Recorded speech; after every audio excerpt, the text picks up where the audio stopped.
السلام علیکم ورحمۃ اللہ وبرکاتہ۔ سب تعریفیں رب تعالیٰ جل شانہ کے لیے ہیں، جس نے زمین و آسمان کے اور اس کے اندر کے پورے نظام کو بنایا، مجھے آپ کو تمام انسانوں کو بنایا، اور ہماری ہدایت کے لیے رب تعالیٰ جل شانہ نے انبیاء علیہ الصلوۃ والسلام کا سلسلہ شروع فرمایا، اور سب سے آخر میں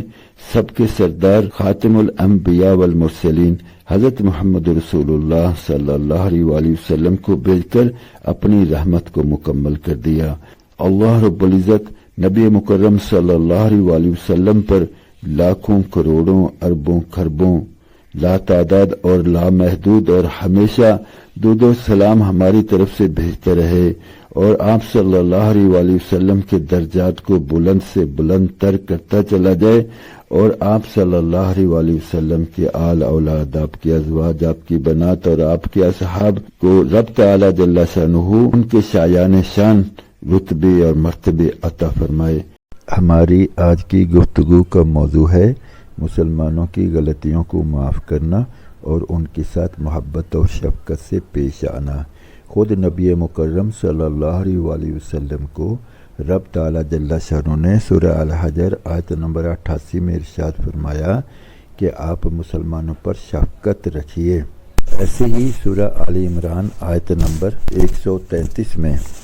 رب تعالی جل شانہ کا ارشاد مبارک ہے، اور اپنے رب کی بخشش کی طرف دوڑو،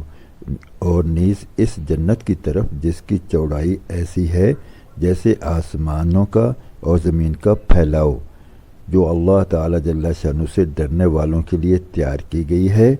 یعنی ان اعلیٰ درجے کے مسلمانوں کے لیے جو خوشحالی اور تنگ دستی دونوں حالتوں میں نیک کاموں میں خرچ کرتے رہتے ہیں، اور غصہ کو ضبط کرنے والے ہیں، لوگوں کو معاف کرنے والے ہیں، اور اللہ تعالی جل شانہ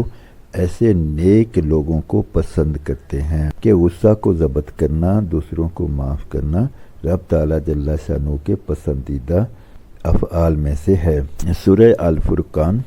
آیت نمبر 63 میں رب تعالی جل شانہ کا ارشاد پاک ہے، اور رحمان کے خاص بندے وہ ہیں جو زمین پر عاجزی کے ساتھ چلتے ہیں، یعنی دوسروں کو معاف کرنا، عاجزی اختیار کرنا، ان کی غلطیوں کی سزا کر دینا رب تعالی جل شانہ کو پسندیدہ اعمال میں سے ہے۔ سورہ شعراء آیت نمبر 40 میں اگرچہ رب تعالی جل شانہ نے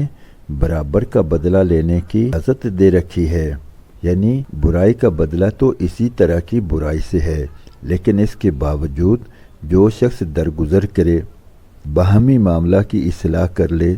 جس سے دشمنی ختم ہو جائے اور دوستی ہو جائے کہ یہ معافی سے بھی بڑھ کر ہے، تو اس کا ثواب حق تعالی جل شانہ کے ذمہ ہے، اور جو بدلہ لینے میں زیادتی کرنے لگے تو سن لے کہ واقعی حق تعالی جل شانہ ظالموں کو پسند نہیں کرتے۔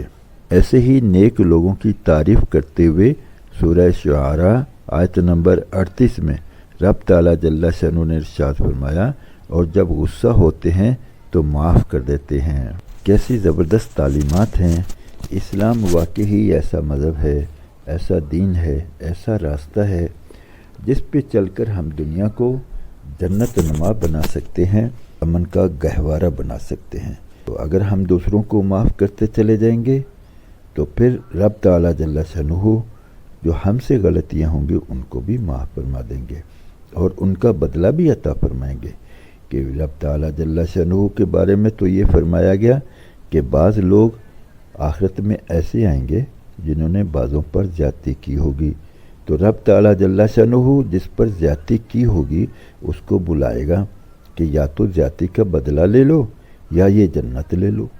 تو وہ لوگ جنت کو پسند کریں گے، تو رب تعالی جل شانہ اپنی طرف سے ان کو عطا فرما کر نیک تینت لوگوں کو، نیک تینت مسلمانوں کو جنت میں داخل فرما دیں گے۔ تو گویا یہ تعلیمات دینا مقصود ہے دنیا میں انسان جہاں تک ممکن ہو سکے معاف کرتا چلا جائے، کہ رب تعالی جل شانہ کو پسندیدہ عمل ہے، لیکن اس کا مطلب یہ نہیں کہ جو مرضی کر لے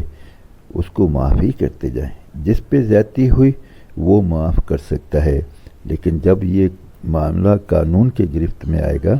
تو قانون والے اس قانون کے مطابق سزا دیں گے،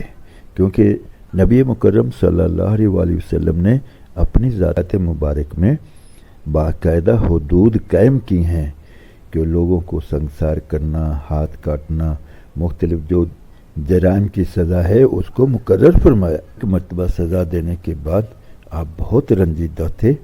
تو پوچھا گیا کہ آپ اس قدر رنجیدہ کیوں ہیں؟ فرمایا کہ آپ ایسا معاملہ میرے پاس لانے سے پہلے باہم اسے رفع دفع کیوں نہیں کر لیتے؟ یعنی جب وہ قانون کی گرفت میں آئے گا تو اس کے اوپر تو ایسا ہی حکم ہوگا جو قانون ہے، لیکن اگر آپس میں معاملے کو رفع دفع کر دیا جائے اور صلح صفائی کر لی جائے، مظلوم ظالم کو معاف کر دے، تو پھر وہ قانون کی گرفت سے بچ جائے گا۔ معاشرے کی بھلائی کے لیے کام کرے اور ایک دوسرے کو معاف کرتے چلے جائیں، ایک دوسرے پہ ظلم نہ کریں، اور ہر ایک کا جو حق ہے وہ حقدار کو دیں، تاکہ معاشرے میں مثبت سوچ ابھرے، مثبت رجحانات ابھریں اور ایک نیک معاشرہ قائم ہو سکے۔ گزارش ہے کہ ان باتوں کو اپنے دوست احباب عزیز و اقارب تک پہنچائیں۔ رب تعالیٰ جل شانہ کی پسندیدہ صفات ان میں پیدا کرنے کی کوشش کریں۔ نبی مکرم صلی اللہ علیہ وآلہ وسلم کی حیات طیبہ جو ہمارے لیے مینارہ نور ہے، مینارہ ہدایت ہے، اس سے روشنی حاصل کی جائے اور اپنی زندگیوں میں ان کو لایا جائے۔ اللہ رب العزت مجھے آپ کو عمل کی توفیق عطا فرمائے۔ اب تک کے لیے اتنا ہی، انشاءاللہ ملتے ہیں اگلی ویڈیو میں، تب تک کے لیے اللہ حافظ۔ السلام علیکم ورحمۃ اللہ وبرکاتہ۔